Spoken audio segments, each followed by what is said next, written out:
दीन अनाथक नाथ अहीं छी, दीन अनाथक नाथ अहीं छी। एक बेर हमरा हेरू महादेव, एतेक ने हमरा पेरू। महादेव एतेक ने हमरा पेरू।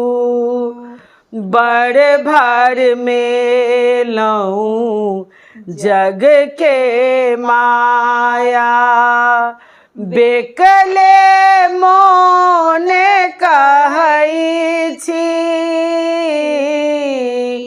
मोहक कारण कष्ट कतेको, जगतक सहै छी।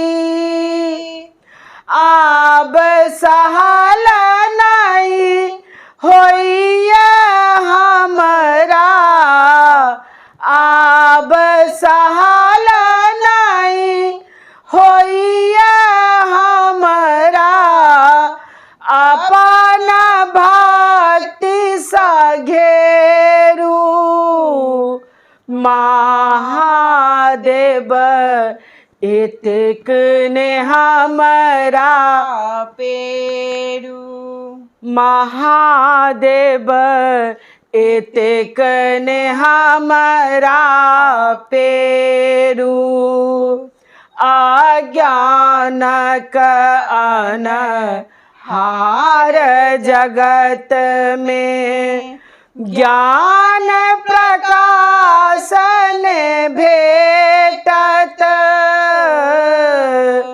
जाधरि अहाँक कृपा नहीं भेटत, ता मन मैल समेटत।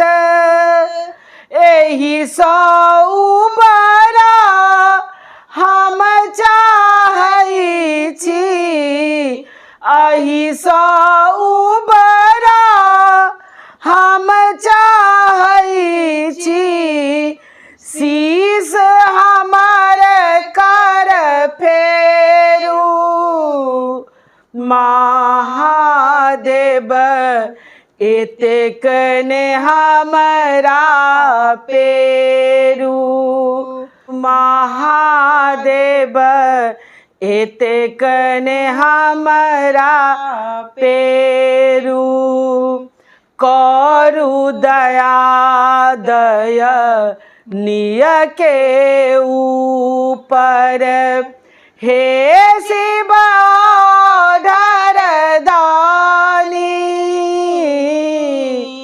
अहाँक चरण प्रति रति हो हमरा, बलि भक्त हम ज्ञानी। मिनती कराए धीरेन्द्र हासो, मिनती कराए धीरेन्द्र हासो। राखू शरण सुमेरु महादेव, एतेक ने हमरा पेरू। महादेव एतेक ने हमरा पेरू। महादेव एतेक ने हमरा पेरू।